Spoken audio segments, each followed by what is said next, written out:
चलिए मंत्र पाठ। ओम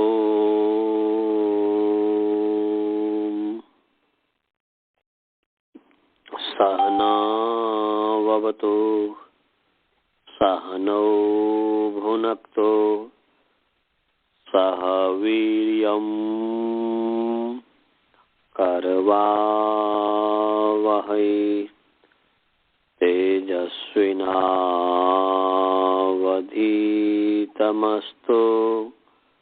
मा विद्विषावहै।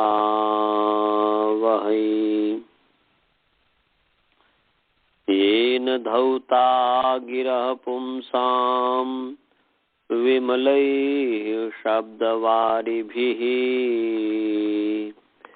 तमश्चाज्ञानजं भिन्नं तस्मै पाणिनये नमः। वाक्यकारं वरुरुचिं भाष्यकारं पतञ्जलिं पाणिनि सूत्रकारं च प्रणतोऽस्मि मुनित्रयम्। ओम शांति शांति शांति। सभी को सादर नमस्ते। आइए आप सभी का प्रश्नावृत्ति कक्षा में स्वागत है। ईश्वर की महती अनुकंपा से, असीम कृपा से हम जो है कंगति च इस सूत्र को पढ़ रहे थे और इस सूत्र के ऊपर जो उसकी सिद्धि है उसको पढ़ रहे थे। हमने गित के परे रहते और कित के परे रहते इसकी सिद्धि कर ली। तो गित और कित का जो उदाहरण है, गित का जिष्णु भूषणु, कित का जो है चिता चितवान, कृता कृतवान, स्तुतवान, भिन्न भिन्नवान इत्यादि जो है उसकी भी सिद्धि कर ली। अब जो है ङित क ख ग घ ङ पंचम ङित ङ इति ङित। अब ङित की जो है हम उदाहरण देकर के उसकी सिद्धि करेंगे। ङित का जो है चिनुतः, इसकी सिद्धि करेंगे।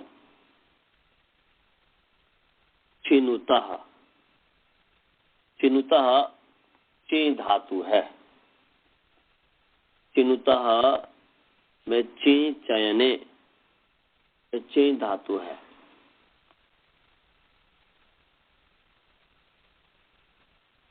इसका जो है अनुबंध लोप करेंगे।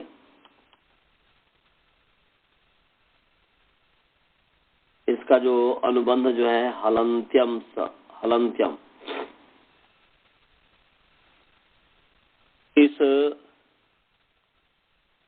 सूत्र से यों की हलंत्यम जो उपदेश से अंत्यम हलित स्यात्, इस सूत्र से चे में जो यों है इसकी संज्ञा हुई है। यह स्वादिगण की धातु है और अनुदात्त है।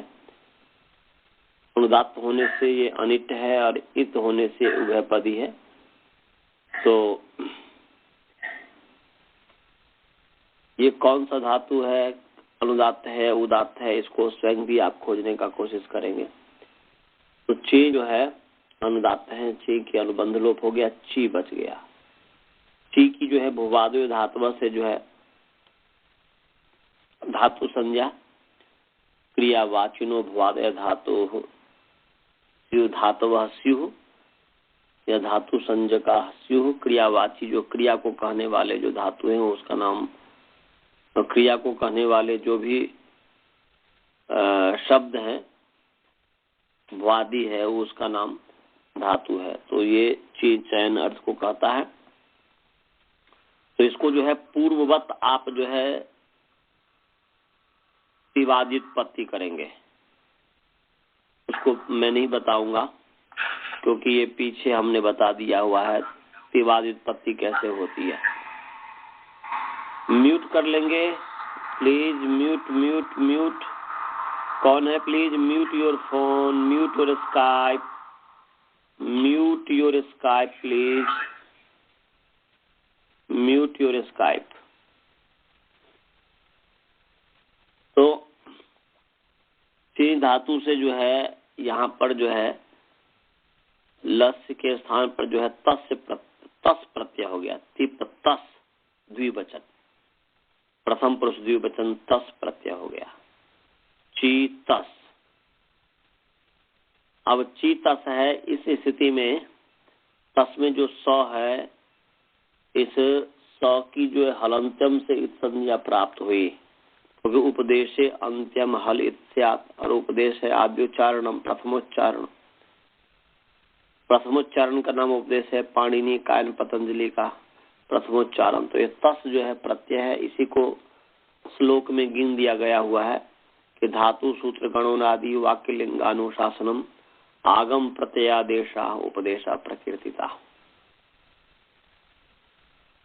हालांकि ये जो परिगणन किया है, इसका भट्टो जी दीक्षित ने प्रौढ़ मनोरमा में जबरदस्त खंडन किया।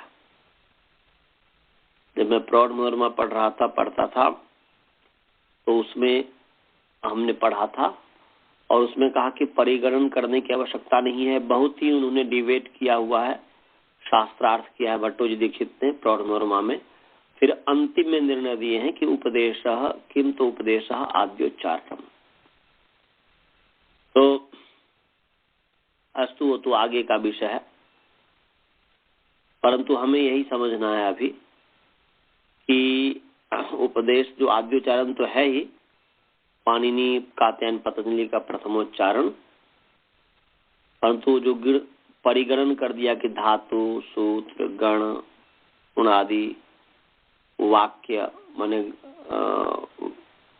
गण क्या वो वार्तिक वाक्य थे, वार्तिक को, और लिंगानुशासन आगम, जैसे नुम आगम पीछे बताया, नुम आगम प्रत्यय और आदेश, ये सब उपदेश हैं। तो तस जो है प्रत्यय है, और आदेश भी कह सकते हैं कि आदेश है। लकार के स्थान में त्रिवादी आदेश हुए हैं लकार के स्थान में, तो ये सब उपदेश है। तो इसलिए तस उपदेश होने के कारण उपदेश में अंतिम हल जो है स, उसकी संज्ञा प्राप्त है, परंतु इसका मनाही हो जाएगा, इस संज्ञा नहीं होगी। एक सूत्र है न विभक्तौ तुस्मा, क्योंकि तस की विभक्ति संज्ञा है, क्योंकि जब भी आप पद विभाग पद नियम इत्यादि करेंगे तो पहले हम जो है विभक्ति से विभक्ति संज्ञा हम करते हैं, फिर जो है लपद पदम तंगाना और पदम इत्यादि करते हैं, आपको याद होगा त्रिवादी उत्पत्ति के लिए। इसलिए तस जो विभक्ति है, तो प्रत्येक 18 प्रत्यय विभक्ति है। स्वाद माने सुप प्रत्यय भी जो है सुप है, वो अभी विभक्ति है, तिंग है अभी विभक्ति है, इसकी विभक्ति संज्ञा है। तो तस विभक्ति है, इसलिए इसकी विभक्ति संज्ञा की गई है, और विभक्ति होने से न विभक्तो तुष्मा, इससे जो है सकार का निषेध हो जाता है। ये 1, 3, 4 नंबर सूत्र है, निकाल लीजिए। पहला अध्याय तीसरा पाद का चौथा नंबर सूत्र है। पहला अध्याय तीसरा पाद का चौथा नंबर सूत्र है, निकाल लिए। नो विभक्तो तुस्मा, निकाल लिया जी, निकालिए जी। नो विभक्तो तुस्मा, पदच्छेद कीजिए। नो अव्यय पद है, और विभक्तौ इकारांत स्त्रीलिंग विभक्ति शब्द सप्तमी विभक्ति एक वचन है। तुस्माह, तुस्माह ये जो है सकारांत, सकारांत पुंलिंग तुस्म, ओ सॉरी तुस्मा जो न मकार है ना, म है ना, तुस्मा मकारांत कीजिए। मैं सकारांतता को ध्यान में रख लिया, गलत किया मैं प्रमाद के कारण। मकारांत पुंलिंग तुस्म शब्द प्रथमा विभक्ति बहुवचन, तुस्म तुस्मौ तुस्माह, ये सकारांत पुंलिंग तुस्म शब्द प्रथमा विभक्ति बहुवचन। ये जो है विभक्ति पदच्छेदक विभक्ति हमने कर दिया। उसके पश्चात जो है समास है। समास है तुष्मा में समास है। तुष्मा में बहुत ही सरल है। तुष्च सच मच ऐसा करेंगे। तुष्च सच मच। तश्च मश्च नहीं कीजिएगा, जैसा स्वरूप है उसी तरीके से कीजिएगा।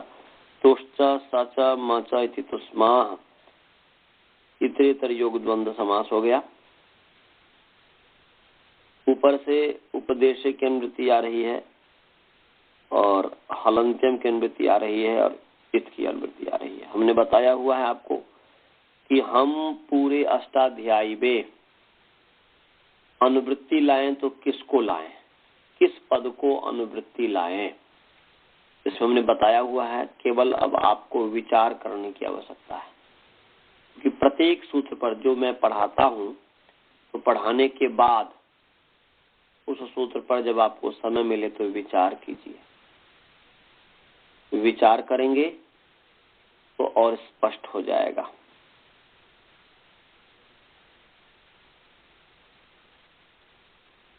तो यहाँ पर जो अनुवृत्ति लाएंगे किसकी लाएंगे, तो असमान विभक्ति वाले पद की अनुवृत्ति लाएंगे, एक शर्त। दूसरा, समान विभक्ति वाले पद जब हो तो विशेष विशेषण होगा, उसकी अनुवृत्ति आएगी। अर्थात विशेष पढ़ा है तो विशेषण की अनुवृत्ति आएगी, विशेषण है तो विशेष की अनुवृत्ति आएगी। तो समान विभक्ति वाले पद में विशेष विशेषण की अनुवृत्ति आती है अथवा विधेय की अनुवृत्ति आती है। उद्देश्य पद की अनुवृत्ति नहीं आती, प्रथमांत उद्देश्य पद की। तो यहाँ पर जो है नौ विभक्तो तुष्माः में प्रथमा विभक्ति बहुवचन है तुष्माः, और हलंत्यम भी प्रथमा विभक्ति है। हल और अंत्यम जो है वो प्रथमा एक वचन है। तो समान विभक्ति है तब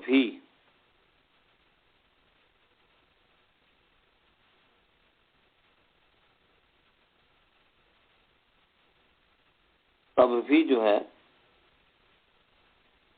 उसकी अनुवृत्ति आएगी। क्यों आएगी? क्योंकि वह उसका ही तो ये पूरक है, उससे प्राप्त था और जिसका ये निषेध कर रहा है। हलंत्यम सूत्र प्राप्त था, उसका यह निषेध कर रहा है कि नहीं होगा, इसलिए स्वाभाविक है कि संबंध हो जाएगा उसके साथ। तो यहाँ पर जो है उपदेश से असमान विभक्ति वाला पद है इसलिए इसकी आ गई। इत जो है विधेय है इसलिए आ गई। और हलंत्यम का इसलिए आ गया क्योंकि जो है उसी का पूरक है, जिसका निषेध की जिसको प्राप्त था उसी का निषेध कर रहा है, हलंत्यम से जिसको प्राप्त था।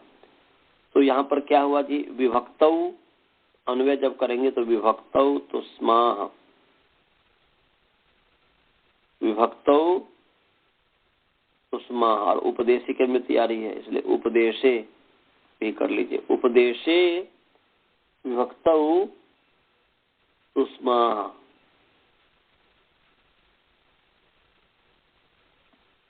तो अब यहाँ पर जो है उपदेश में विभक्ति में तवर्ग सकार मकार, तवर्ग सकार मकार। तो क्या, तो उपदेशे अंत्यम हल, उपदेशे अंत्यम हल विभक्तिस्थ तवर्ग सकार मकार होगा तो उसकी इत संज्ञा नहीं होगी, ये कहना चाह रहा है। उपदेश में विभक्ति में तवर्ग सकार मकार होगा, उपदेश में अंतिम हल जो है अंत्य हल तवर्ग सकार, माने हलंत्यम का संबंध है तुष्मा के साथ।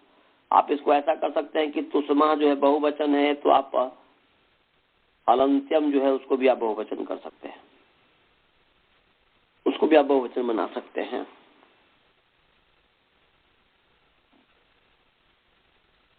और यहाँ पर अंत्यम जो है नपुंसक लिंग है, अंत्यम जो है नपुंसक लिंग है, तो उसको आप जो है बहुवचन में करके जो है अंत्यानी कर सकते हैं, या पुंलिंग ही करना चाहे तो अंत्या कर सकते हैं। तो क्या हो जाएगा, उपदेशे विभक्तौ अंत्याः हलः सुष्माः इतः न भवन्ति। फिर सुनेंगे, उपदेशे अंत्याः हलः, उपदेशे विभक्तौ, उपदेशे विभक्तौ अंत्याः हलः सुष्मा सुष्माः इतः न भवन्ति। अन्वय समझ में आ गया सभी को जी? अन्वय समझ में आ गया सर, आ गया सर। द्रोण जी समझ गए? तो उपदेश में विभक्ति में वर्तमान अंत्य हल सवर्ग सकार मकार इत नहीं होते। उपदेश में विभक्तिस्थ जो तवर्ग सकार मकार है, कहने विभक्तों का मतलब कि विभक्तिस्थ, विभक्ति में स्थित जो तवर्ग सकार मकार, ये तो विभक्तों का अर्थ विभक्तिस्थ कह सकते हैं।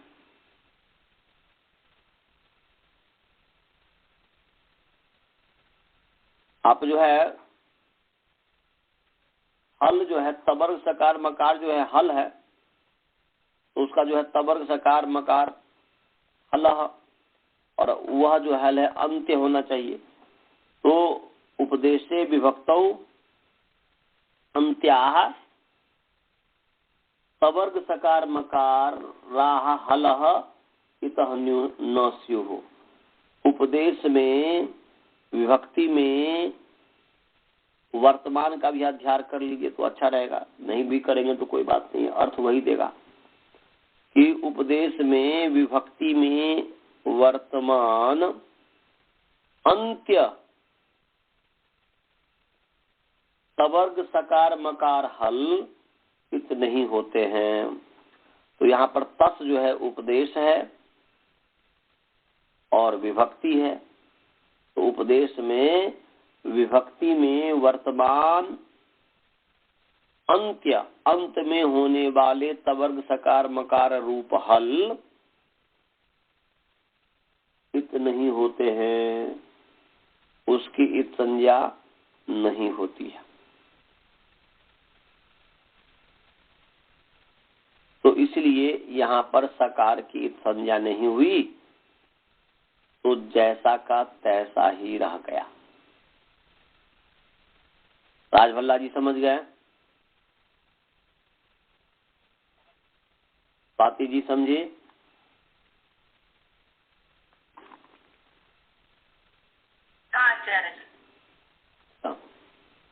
वासुदेवन जी समझ गए?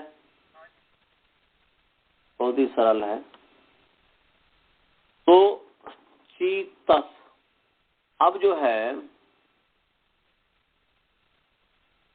तस जो है तिंग सित सार्वधातुकम, तिंग और सित की सार्वधातुक संज्ञा है, और कर्तरी शप से शप प्राप्त है। कर्तावाची सार्वधातुक परे हो तो धातु से परे शप होता है, परंतु उसका अपवाद है क्योंकि ये स्वादिगण की धातु है, इसलिए स्वादिभ्य स्नुः। बहुत ही सरल है। ये तीसरा अध्याय पहला पाद का 73 नंबर सूत्र है। स्वादिभ्य, ये पंचमी विभक्ति बहुवचन है। इकारांत पुंलिंग, स्वादि शब्द प्रथमा विभक्ति बहुवचन है। और स्नुह जो है प्रथमा विभक्ति एक वचन है। शायद मुझे लग रहा है कि मैंने प्रथमा विभक्ति बहुवचन स्वादिभ्य कह दिया था, गलत यही बोला हूं ना कि पंचमी में बोला हूं। मुझे लगा कि मैं गलत बोल दिया। यदि गलत बोल दिया हूं तो उसको सुधार लीजिए। स्वादिभ्य जो है इकारांत पुंलिंग स्वादि शब्द पंचमी विभक्ति बहुवचन है।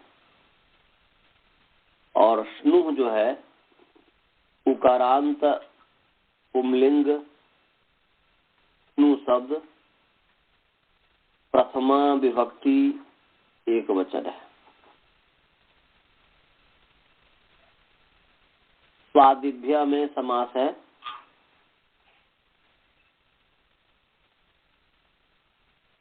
कि शु आदि ये शाम।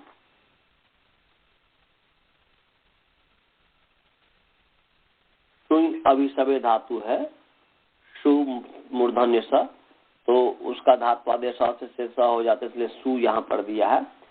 तो सु आदि ये शाम माने शुई अभिसवे या शुं प्राणी गर्भी शुई अभिसवे। तो शु आदि ये शाम, सु आदि अवयव है जिसके, सु आदि अवयव है जिनके वे स्वादी है। तो सु आदि ये शाम ते स्वादयः माने सु आदि अवयव है जिनके वे स्वादी कहलाते हैं। स्वादिगण में सबसे पहला जो धातु है सुई।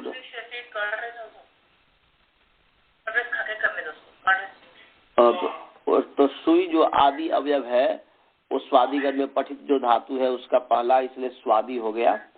तेभ्य स्वादिभ्य, ये बहुव्रीहि समास हो गया। और इसमें जो है कर्तरी की अनुवृत्ति आ रही है कर्तरी शब्द से, और सार्वधातुक के यक से सार्वधातुक की अनुवृत्ति आ रही है। धातु और प्रत्यय परश्च का तो अधिकार चल ही रहा है। तो क्या अर्थ हो गया जी?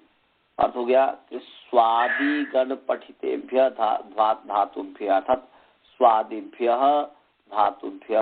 धातु पंचमी एक वचन है, वो बहुवचन में अर्थवशात वशात विभक्ति विपरिणाम, अर्थ के कारण विभक्ति चेंज हो गया। तो इसलिए स्वादिभ्य धातुभ्य परः स्नु प्रत्ययो भवति, ये अर्थ हो गया। कर्तरी अर्थे, कर्तरी पहले कर देंगे। कर्तरी अर्थे, तो कर्तरी अर्थे, कर्तरी अर्थ में मतलब कर्तरी अर्थ में, तो कर्तरी क्या? तो यहाँ पर सार धातु का विशेषण, इसलिए कर्तरी माने कर्तरी वाची सार धातु के परतः या कर्तरी सार धातु के परतः, ऐसा अर्थ हो गया कि कर्तरी वाचिनी या कर्तरी सार धातु के परतः, जैसा सूत्र का स्वारस्य उसके आधार पर कीजिए। तो कर्तरी सार धातु के परतः स्वादिभ्य धातुभ्य परः स्नुः भवति, स्नु प्रत्ययो भवति। समझ में आया सूत्रार्थ जी? बहुत ही सरल है, कोई विशेष कुछ भी नहीं है। फिर मैं बोल रहा हूं कि कर्तरी सार्वधातु के परतः स्वादिभ्य धातुभ्य परः स्नु भवति, स्नु प्रत्ययो भवति, स्नु प्रत्यय होता है। समझ में आ गया जी सभी को? जी। अर्थ सभी को समझ में आ गया? तो स्नु प्रत्यय होता है। तो यहाँ पर ची स्नु तस अनुबंध लोप कीजिएगा तो ची नु तस। अब यहाँ पर नु को मान करके ची की, नु को मान करके ची की अंग संज्ञा है।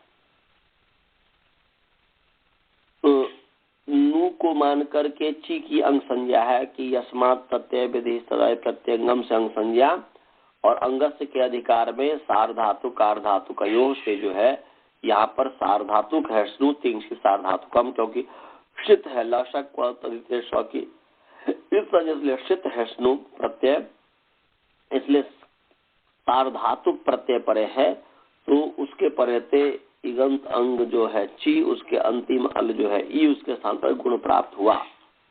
परंतु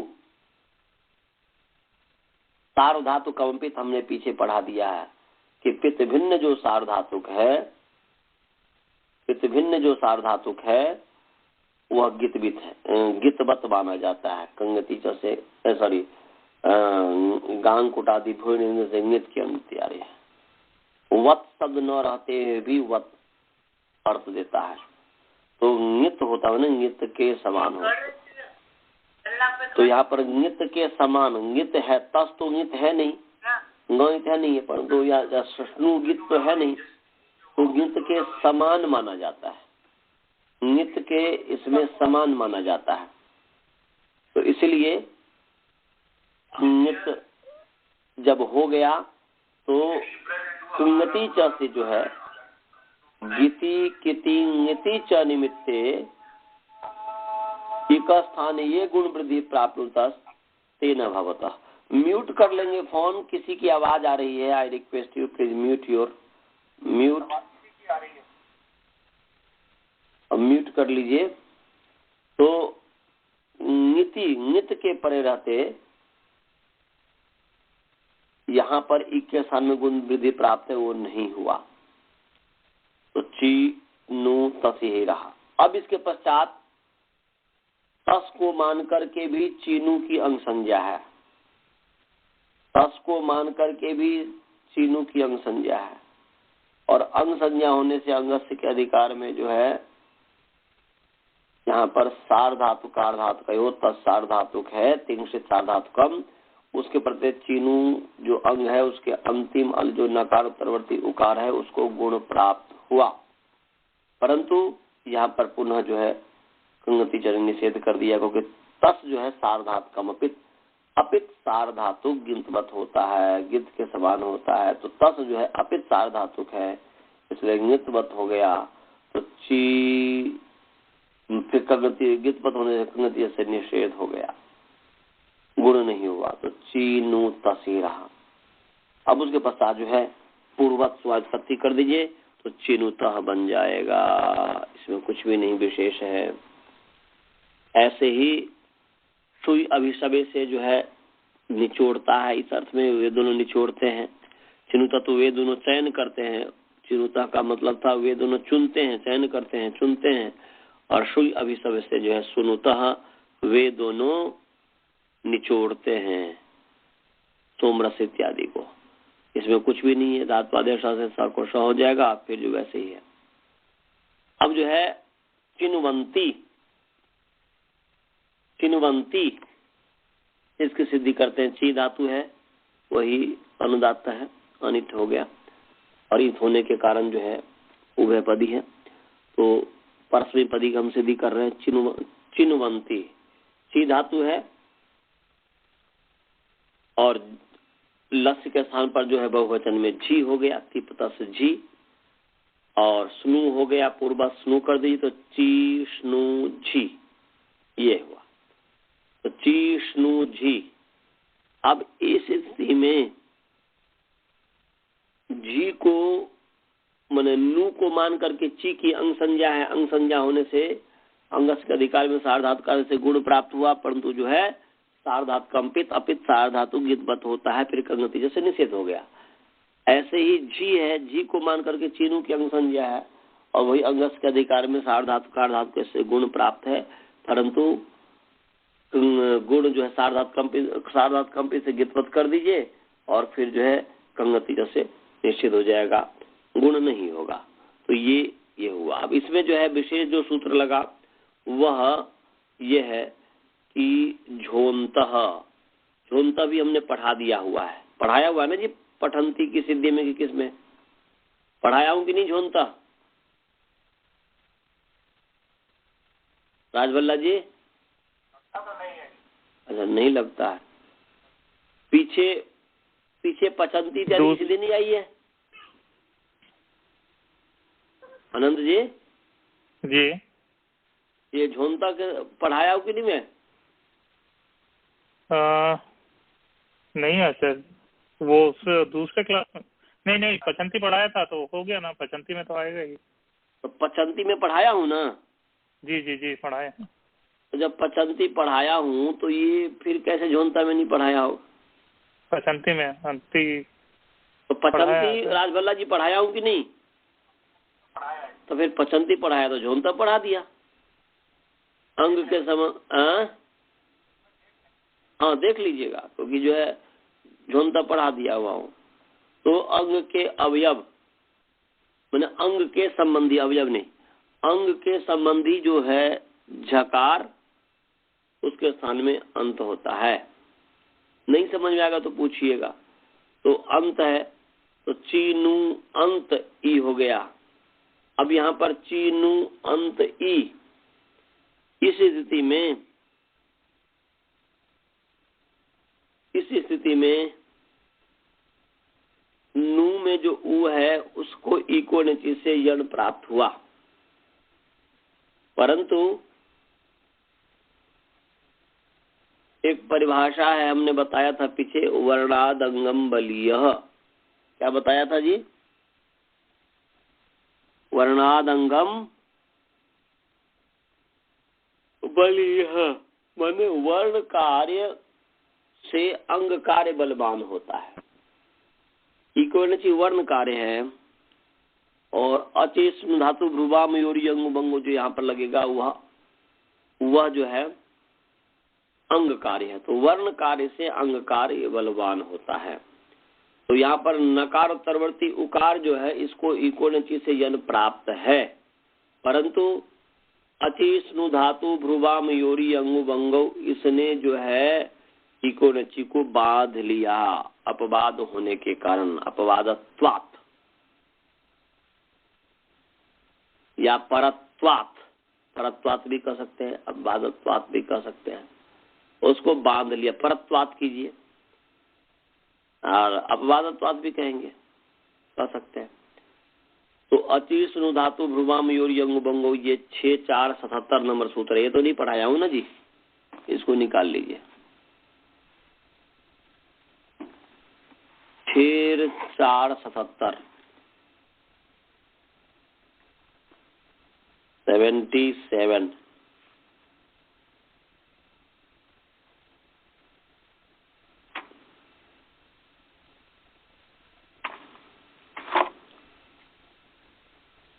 6-4-77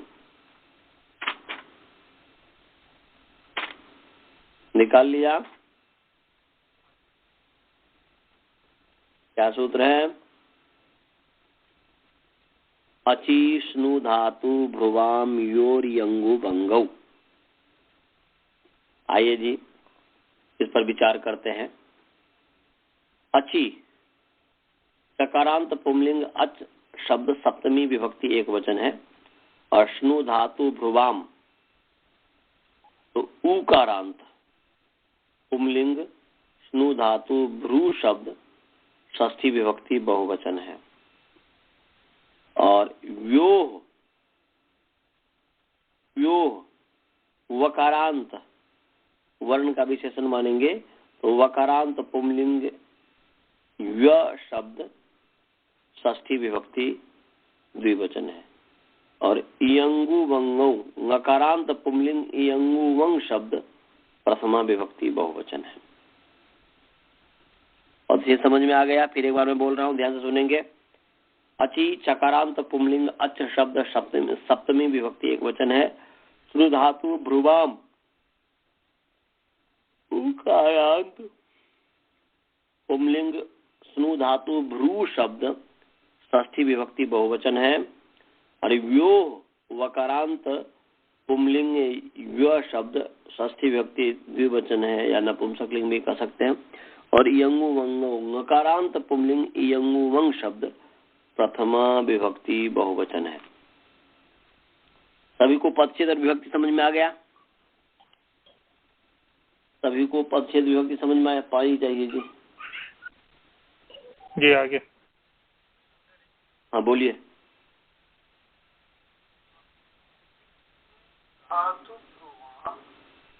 यकार वकार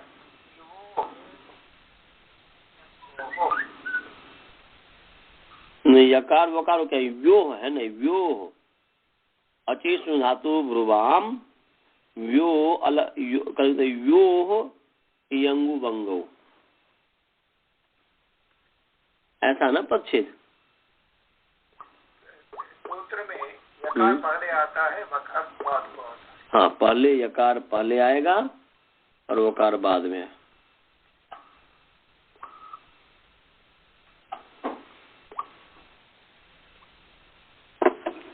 यकार पहले आता है, वकार बाद में आता है। समझ गया? इसमें क्या शंका क्या आपकी? हाँ जी। व्योह व्योह यह पहले है, व्योह नहीं करना है, व्योह यह पहले व्योह। अच्छा नहीं, व्योह नहीं है, व्योह यदि व्योह मैं बोला तो गलत बोला, परंतु मैं व्योह नहीं बोल, कभी जैसे याद किया हूँ वैसे बोलूंगा। तो मैं तो याद करते समय तो ऐसा कि याद किया हुआ हूँ। अचेष्णु धातु भ्रुवाम व्योर यंगु बंगो, व्यो व्यो व्यो है, व्यो नहीं है, व्यो व्यो व्यो। तो यकार पहले है, हाँ यकार पहले है, वकार बाद में है। यदि आपको सुनाई दे रहा है इस तरीके से तो मेरी गलती है, शायद मैं उसको ठीक से उच्चारण नहीं कर पा रहा हूँ। तो उस यंगु वंगो, यंगु वंगो उधर में तो कोई बात ही नहीं है। य और वो में जो है व्यो यो व्यो यो यो। तो आइए अब जो है समास करते हैं। अचि स्नु धातु माने स्नु धातु भ्रुवा में समास है। स्नुश्च धातुश्च भ्रूश्च इति स्नु धातु भ्रुवः तेषां स्नु धातु भ्रुवाम, ये इतरेतर योग द्वंद्व हुआ। और व्यो में जो है वह यहाँ पर ई है और ऊ है। हमने जो है आपको पदच्छेद में गलत बोल दिया था, वकारांत बोल दिया था ना जी। हाँ गलत में बोल दिया था, ये उकारांत है, माने ह्रस्व उकारांत, उकारांत उकारांत उकारांत पुंलिंग यू शब्द, यू मैं गलत बोल दिया था। नींद आ रही है इसलिए ऐसा हो रहा है। वो जो हाँ उकारांत पुंलिंग यू शब्द, उकारांत पुंलिंग यू शब्द षष्ठी विभक्ति द्विवचन है। मैंने प्रमाद से निद्रा वृत्ति के कारण ये बोल दिया। तो कल जो है ना 1 बजे रात में सोया, वो जो है कल मैं पाठ जो नहीं पढ़ाया उसमें मैंने बोल दिया था आनंद जी को कि ईमेल भेज देने को, शायद भेज दिए होंगे, भेज दिए थे निर्मल जी? जी। मुझे लेख लिखना था ना, तो आप लोगों को शायद स्काइप पर लेख तो मिल गया होगा, आप लोग पढ़े होंगे। स्काइप में आप नहीं है? हाँ तो स्काइप में देखिएगा, फिर उसमें जो है आप पे कीजिएगा और अनंत जी को मैं ईमेल भेज दूंगा। वो उतना क्योंकि इतने व्यस्त रहते हैं, क्या बताऊं आपको मैं।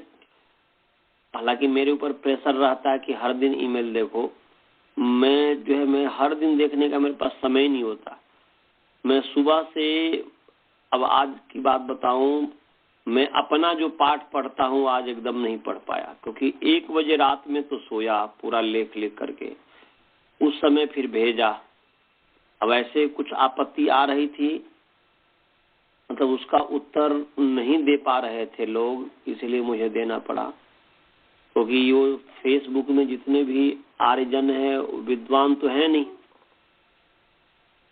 स्वाध्यायशील है, परंतु किसी ने उनसे जो पढ़ को व्याकरण पढ़ने बने, व्याकरण का या विद्वान होगा या जो भी होगा, उनका नाम शंकर देव संदेश है, शंकर संदेश जी है। उन्होंने बिना सोचे समझे जो है आपत्ति उठा दी, उसका उत्तर कोई नहीं दे पा रहे थे, तो इसीलिए मुझे देना पड़ा।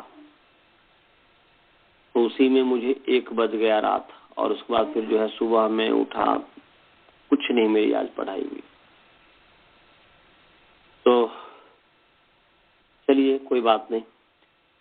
तो उकारांत पुंलिंग यू शब्द षष्ठी विभक्ति द्विवचन है, यो।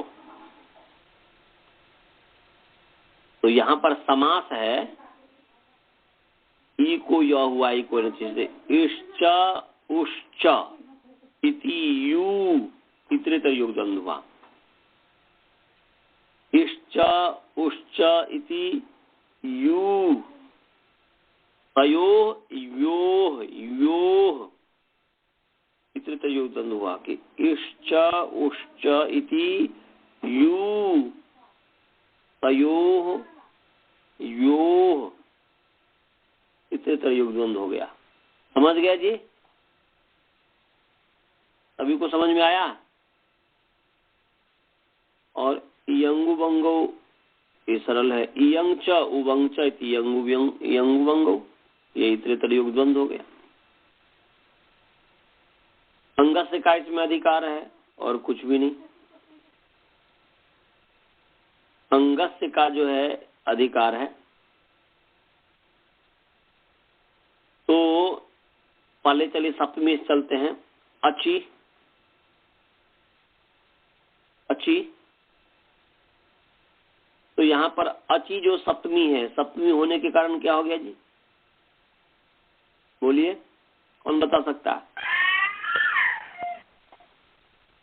सप्तमी के कारण आनंद जी क्या हो गया?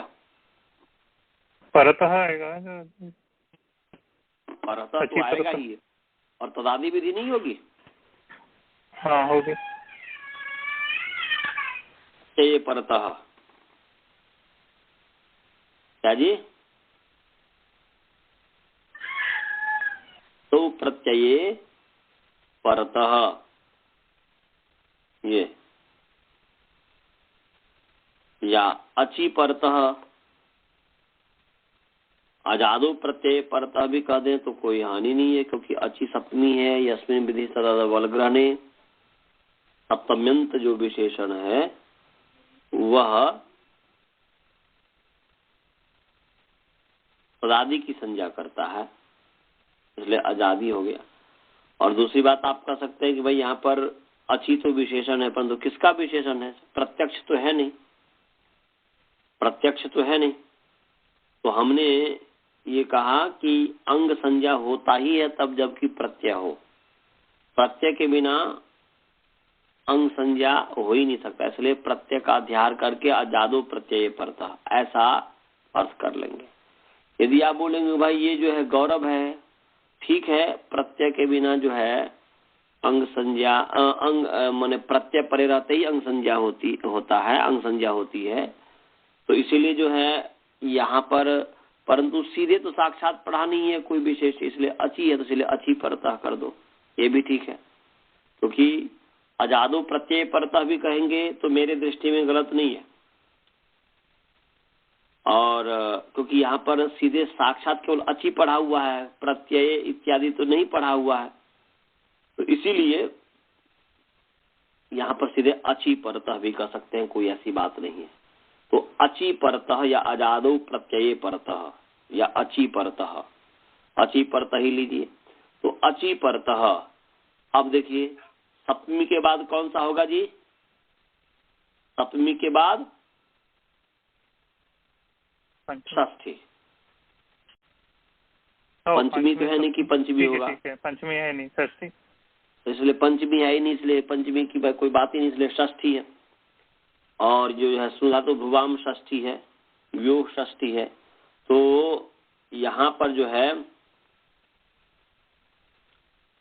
स्नु क्या है, देखना है कि स्नु क्या है, प्रत्यय है। स्नु क्या है जी, प्रत्यय है। तो प्रत्यय ग्रहणे तदंत ग्रहण, तदंत ग्रहण, इसलिए स्नु का अर्थ हुआ स्नु प्रत्यांतस्य, अलग करेंगे तो जाएगा स्नु प्रत्यांतस्य।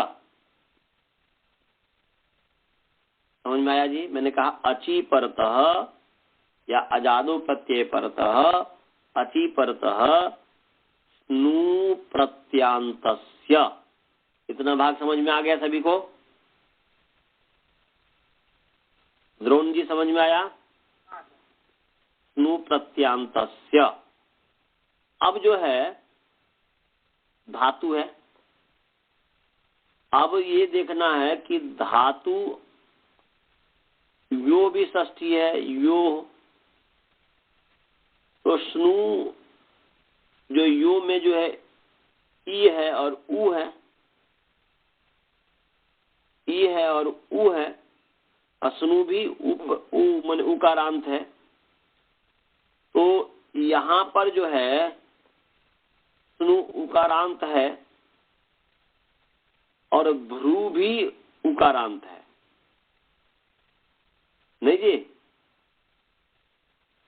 भ्रू भी दीर्घ जो उकारांत है भ्रू, तो भ्रू भी उकारांत है। तो उस स्नु के साथ और भ्रू के साथ यो का जो उ है उसका रिश्ता करें तो इससे कोई बेनिफिट होना है क्या? यदि आप करें या न करें, उसके साथ उसका रिलेशन करें या न करें, संबंध करें या न करें, कोई फर्क नहीं पड़ता है। आप यदि यो में जो है योह में उ का संबंध यदि आप स्नु के साथ और भ्रू के साथ करते हैं तो कोई लाभ नहीं, क्योंकि स्नु अपने आप में उकारांत है, भ्रू अपने आप में उकारांत है। बच गया अब धातु, और धातु में यहाँ पर ये नहीं बताया कि उकारांत है या इकारांत है इत्यादि, इसलिए यो का जो संबंध है केवल धातु के साथ होगा, स्नु और भ्रू के साथ नहीं होगा। स्नु प्रत्यय के साथ और भ्रू जो शब्द है इसके साथ नहीं होगा। समझ में आया जी? अभी समझ गए जी? यो का संबंध किससे होगा जी? धातु के साथ, और धातु विशेष है और यो जो है विशेषण है। तो अलग अलग ई और उ, और एक ये भी है कि भाई स्नु के साथ और भ्रू के साथ क्यों नहीं किया? इसलिए नहीं किया क्योंकि उसके साथ ई भी तो पढ़ा हुआ है, केवल उ तो नहीं पढ़ा हुआ यो में। तो यदि आप उ का संबंध स्नु और भ्रू के साथ कर देंगे तो ई का संबंध किससे होगा? तो धातु के साथ होगा, स्नु के और भ्रू के साथ तो हो नहीं सकता। तो इसमें ये उटपटांग सा लग रहा है कि एक का संबंध इसमें यो में जो एक साथ पढ़ा हुआ है, एक का संबंध करे स्नु और भ्रू के साथ और दूसरे का संबंध करे धातु के साथ, तो ये ठीक नहीं है। यह तो नियम ये होना चाहिए कि उसके साथ जो पढ़ा हुआ है तो उसका संबंध तो धातु के साथ ही होना चाहिए, स्नु और भ्रू के साथ नहीं होना चाहिए। ऐसा नहीं कि दो दोस्त किसी के घर गए, उसमें से एक दोस्त का तो बहुत सम्मान हो रहा हो और दूसरे का अपमान हो रहा हो, ये अच्छा नहीं माना जाता है। कि भाई आप दोनों दोस्त यदि किसी के घर में आप जाते हैं तो घर वाले का कर्तव्य है कि दोनों का सम्मान करे, बराबर एक जैसा ही सम्मान करे, कम और ज्यादा नहीं। तो ऐसे ही यहाँ पर यो जो है उसमें ई का संबंध धातु से और उ का संबंध स्नु और भ्रू से, ये ठीक नहीं है। दोनों का संबंध धातु से हो उसकी अपेक्षा से तो ये ठीक है। तो यो का संबंध धातु से होगा और ई और उ है तो धातु विशेषण है, ई उ विशेष्य है, तो क्या कौन सी विधि हो गई? येन विधि तदंतस्य तदंत विधि। तो क्या अर्थ हो गया? इवर्णांतस्य उवर्णांतस्य च धातोः। स्नु का हुआ स्नु प्रत्यांतस्य, और यो धातु का हो गया इवर्णांतस्य उवर्णांतस्य च धातोः। समझ में आया जी? जी। इतना भाग सभी को समझ में आ गया? बोलिए जी। राजभल्ला जी, स्वाति जी, सबको समझ में आया? आ गया सर जी। हाँ, तो इवर्णांतस्य उवर्णांतस्य धातु च धातोः। और भ्रू है तो भ्रू इत्येतस्य अंग से, भ्रू ये जो अंग है इसको, भ्रू अंग को,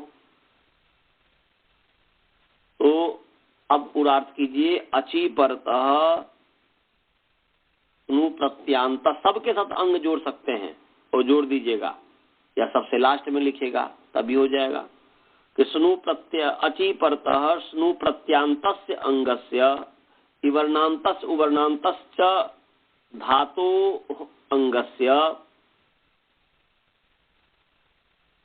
इवर्णांतस्य उवर्णांतस्य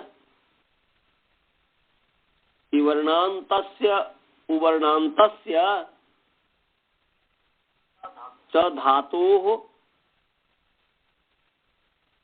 अंगस्य, अंग के अधिकार में, और भ्रू इत्येतस्य अंगस्य यंगु वंगौ आदेशौ भवतः।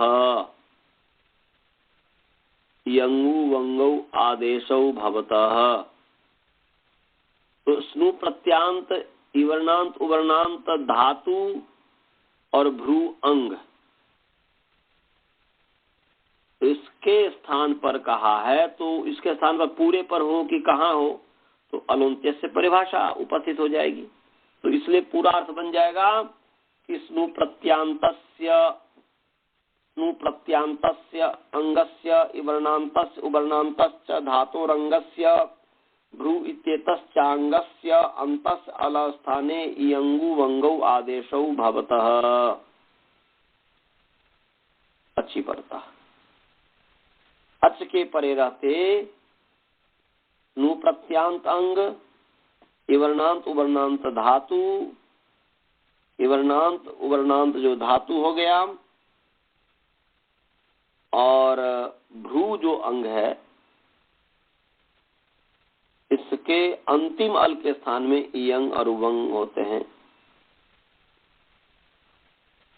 इवर्णांत धातु जो होगा उसको अंतिम अल के स्थान पर इयंग होगा, उवर्णांत जो धातु होगा उसके अंतिम अल के स्थान पर जो है उबंग होगा। ये यथा संख्या क्रम से होते हैं, सो ध्यान रखिएगा। तो यहां पर आइए अपने प्रसंग में।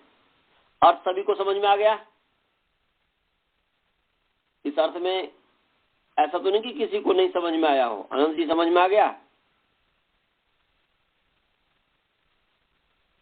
आ गया सर जी, आ गया। तो चीनु अंत, चीनु अंति है, तो अंति को मानकर चीनु की अंग संज्ञा है।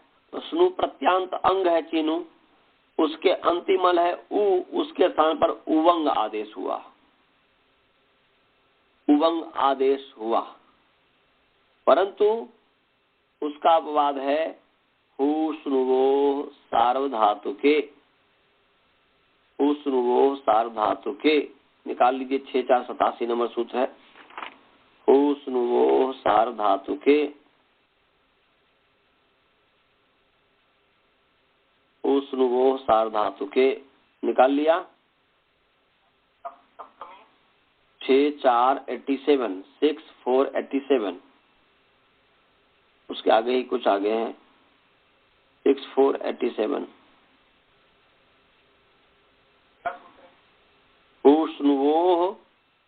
उष्णुवोः सार्वधातु के मिल गया। 6487 647 निकाल लिया सर। तो हुष्णुवोः सार्वधातु के, देखिए हुस्न बोह, तो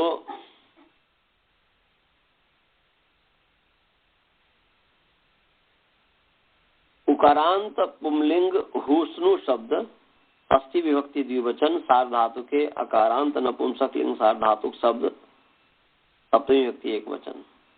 फिर मैं बोल रहा हूँ हुस्नु बोह, उकारांत पुंलिंग हुस्नु शब्द षष्ठी विभक्ति द्विवचन सार्वधातु के अकारांत नपुंसकलिंग सार्वधातु के शब्द सप्तमी विभक्ति एक वचन।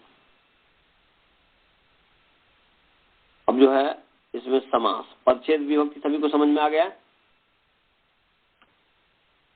आ गया जी परिच्छेद विभक्ति? जी आ गया। अब जो है हुस्नुबोह में समास है हुश्च स्नुश्च इति हुस्नुबोह तयो हुस्नुबोह, इतरेतर योग द्वंद्व हो गया, इतरेतर योग द्वंद्व हो गया। और यहाँ पर जो है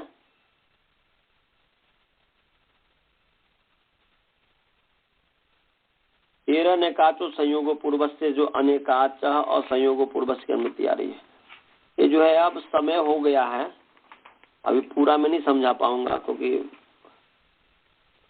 पूरा नहीं हो पाएगा, देर ज्यादा लग जाएगा, ये कम से कम समझने में आपको 15-20 मिनट लगेगा। तो पाठ यहीं पर रखते हैं। हाँ ठीक है, रविवार को करेंगे क्योंकि जो है मैं थका हुआ भी हूँ और अभी हम शुरू भी करेंगे। आपका तो केवल 2 मिनट ही बाकी है, 2 मिनट में कुछ होना है नहीं। वैसे मैं कह दूं तो जल्दी जल्दी उससे कोई लाभ नहीं होगा, आपको समझ में आना चाहिए। हालांकि ये वाला सूत्र हमने जो है अनंत जी को समझाया हुआ है शायद अष्टाध्यायी की भूमिका में, नहीं जी? जी ये मैं समझाया हुआ हूँ, परंतु जो है क्या प्रथम वृत्ति में नहीं समझाया हूँ तो सबको समझाना होगा। तो यहीं पर रख रहे हैं, मंत्र पाठ करते हैं। उसे आपको यदि कुछ पूछना हो आप लोगों को तो पूछ सकते हैं। कुछ पूछना है द्रोण जी? आचार्य वो न विभक्त सुषमा में वो विभक्त क्या विषय सप्तमी बोलते हैं क्या आचार्य, क्या बोलते हैं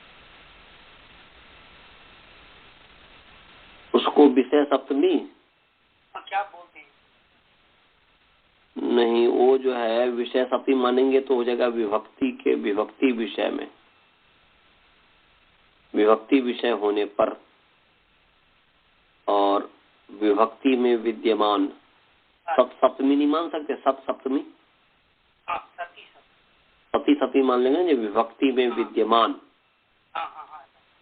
ऐसे विभक्ति होने पर करें ना, इसलिए विभक्ति में विद्यमान तो ये सप्तमी हो जाएगा ना। विषय सप्तमी तो बुद्धिस्थ होता है और भविष्य में उसका कार्य होता है। जैसे मोक्षे इच्छा अस्ति, तो यहाँ पर मोक्ष के विषय में इच्छा है, मोक्ष प्राप्त हुआ नहीं है ना, जो तो विषय बुद्धिस्थ है। माने योग करने के बाद समाधिस्थ होने के बाद असंप्रज्ञात समाधि जो है, उपाय प्रत्यय नामक असंप्रज्ञात समाधि प्राप्त करने के बाद जब शरीर से निकलेंगे तो जो होगा उसकी इच्छा है, ये हुआ ना मोक्ष इच्छा अस्थि का। तो वहाँ विषय सदृश बौद्धिक होता है, परंतु यहाँ पर बौद्धिक तो है नहीं विभक्ति की, आगे विभक्ति संज्ञा होगी तो है नहीं। वो होता कि आगे होने वाला है, अभी हमने तो पहले विभक्ति संज्ञा कर दिया तब नौ विभक्ति समाय कर देंगे ना जी। तो इसीलिए यहाँ पर विषय सप्तमी का तो कोई सवाल ही नहीं है। तो यहाँ पर कौन सा सप्तमी होगा फिर? सती सप्तमी। तो विभक्ति इसलिए का अर्थ हो जाएगा विभक्ति में विद्यमान, विभक्तौ वर्तमानानाम अन्त्याः तुष्मा रूपा हलः, तुष्मा हलः माने विभक्ति में वर्तमान अंत्य तवर्ग सकार मकार रूप हल इत नहीं होते, है ना जी? ये होगा। और किसी को कोई प्रश्न पूछना है? मंत्र पाठ करें। पूर्णमदः पूर्णमिदं पूर्णात् पूर्णमुदच्यते पूर्णस्य पूर्णमादाय पूर्णमेवावशिष्यते। ओम शांति शांति शांति। चलिए जी, सभी को नमस्ते। नमस्ते।